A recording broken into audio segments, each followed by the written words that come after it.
So recently there was this live event with different people on the panel. They were answering questions, and a question came up: "What is success?" And a man named Wes Watson defined success as being ripped, being rich, and having a really, I'll put it like this, beautiful girl. Mm, so a Christian named Andrew Wilson, he defined it differently. He said success is just being able to have a family and provide for them and look them in the face and say, I'm doing everything I can to support them. Uh, so today I'm going to be talking, I'm not going to react to the video. There's no need to do that. That's been extensively done. I just want to take my time here to refute this sort of materialistic uh, value here that Wes Watson has. And we're going to start off with the being ripped. Now, I'm not going to say that there's anything wrong with working out or trying to sculpt a specific physique. In fact, I encourage you to go ahead and do that. I do that. I work out, and I really would encourage you, if you're not doing that already, go and work out. It's really it's helpful to if you're having some issues with depression, or if you're just going through a bad time, working out's a really good way to deal with that. And that's a really good way to build discipline. And if you have a schedule, okay, I'm going to do this body set, this body part for this day, this amount of sets, this amount of time, that you can really build uh, discipline with that. And it's just really cool to have a body like that. uh, and don't use steroids, because that's going to ruin everything. Go through that hardworking process of achieving that goal. You can learn a really valuable lesson in how hard work you can achieve things. However, this isn't something that's needed to be considered successful, in my opinion. And well, why is that? Well, here's the thing. If you lose, let's say you need uh what is this? Let's say you need this book here in order to be successful. What happens if you lost this book and couldn't find it? Are you now unsuccessful? It's the same thing with working out, getting muscles. Uh, they don't. You're not going to look the same way you are when you're 30, when you turn 60. When you won't. You just won't. And so what happens then? Are you becoming less successful over time? This just doesn't make any sense. Same thing with getting rich, and there's nothing wrong with striving for wealth, but what's going to profit you if you've gained all this and then you lose your soul? It's really just not as important as raising a family, about ethics. There's all these other things that are much more valuable than green pieces of paper with presidents' faces on them. So yeah, you can. If you really want to be rich, go for it. There's nothing stopping you.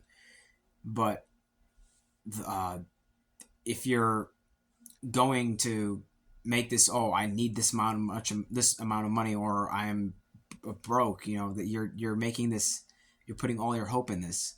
Now, for his last value uh, basically making women into objects, I absolutely reject that. And he's a feminist. Look at this guy. No, I'm not a feminist. I'm just not. I'm not a misogynist either. I'm neither. I believe that women have. I don't believe that they should be treating men like trash, but I believe that they're valuable as humans. So, no, I'm not gonna treat them like objects in order to be successful. Uh, and the thing is, I don't think that the person you marry necessarily has to be very beautiful. And I mean, beauty doesn't last forever. As you age, your body obviously deteriorates, and there's nothing inherently wrong with that. You won't divorce your wife because, oh, she's not as beautiful as she was when she was 20, so I'm going to find someone else. That's pretty messed up. So no, I don't agree with his values. I think they're wrong. And In contrast, I would look to what the Bible teaches. Success, you don't find success in material objects. You find success in Christ. Now, here's the way I like to put it. If you put your hope in money, at some point you may go bankrupt. If you put your hope in muscles, they're not going to look the same. They're eventually going to deteriorate. You put your hope in having a really beautiful girl to marry. That's not even going to be a good relationship if that's the way you're approaching it. I'm sorry, but it's not going to be. You put your hope in just having people around you, you might have nobody with you. If you put your hope in things of this world, or in people, in being around certain people, if you put your hope in anything in this world, then you're gonna be disappointed, because nothing in this world is gonna last forever. Whereas to Christ, salvation, that's forever. That is forever. Oh, well, none of this stuff is real, it's just, we're just in this universe. Well, then nothing is valuable at all, objectively. I mean, I can personally value this little soldier over here, but when the universe ends, the soldier will be gone. So, what's the value? I'll be gone afterward.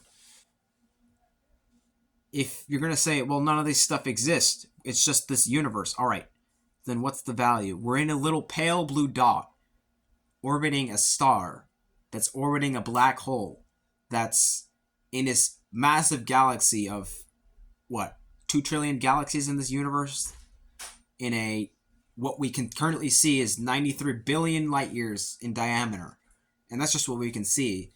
I believe that it's estimated that the entire universe is what, 150 septillion, is that the word, is that the number, septillion times larger than the observable universe? That's just an estimation. We don't know for sure.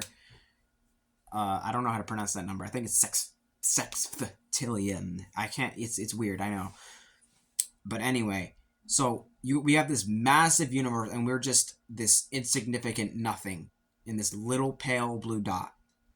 What's it worth if I have what, billions of dollars that not even are the size of this blue dot, even all put together?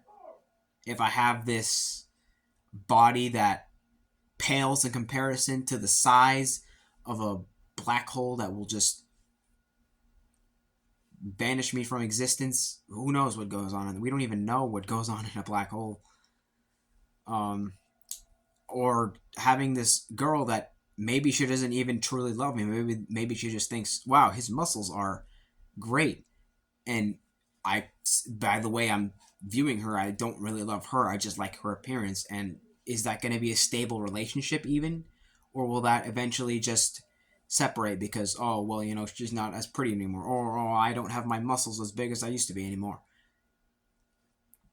And not only that, but all these things are just so insignificant in the grand scheme of things. So if you're putting all your hope into having success in these things, and you're saying, well, this other stuff, this salvation stuff, doesn't exist, what objective purpose are you pursuing then? Is it just your own relative success?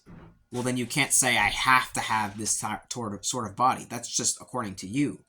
According to you, you think in order to be successful, I need this body, I need this girl, I need this cash, I need this, this amount of money.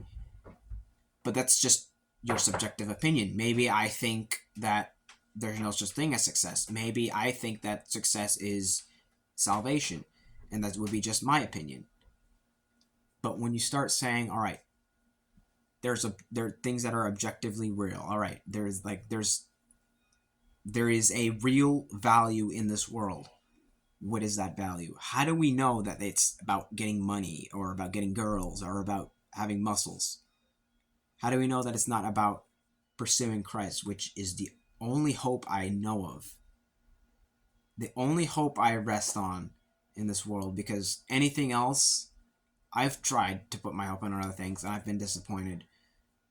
I'm firm in my decision. I'm I'm sticking with Christ here. I'm going to leave my hope in him. I'm going to find my success in him because I follow him and I trust that he has a plan for me. You don't have the trust, that's fine. I can't persuade you. I could try, but I can't change your heart. So I'm going to put my hope in him. That's where I'm going to find my success, in trusting in Christ that he has a plan for me and that I will be in a relationship with him, not in a romantic relationship, just like almost more like a uh, almost like a father son relationship maybe, or like a really close friendship almost. Someone that's someone that was willing to die on a cross to save me. That's where I'm gonna find my success. And you can sit there and laugh at me because I don't pursue these material things, but at the end of the day, who's gonna be happy when they die? The person that keeps their joy even when they lose everything, or the person that loses their joy when they lose everything?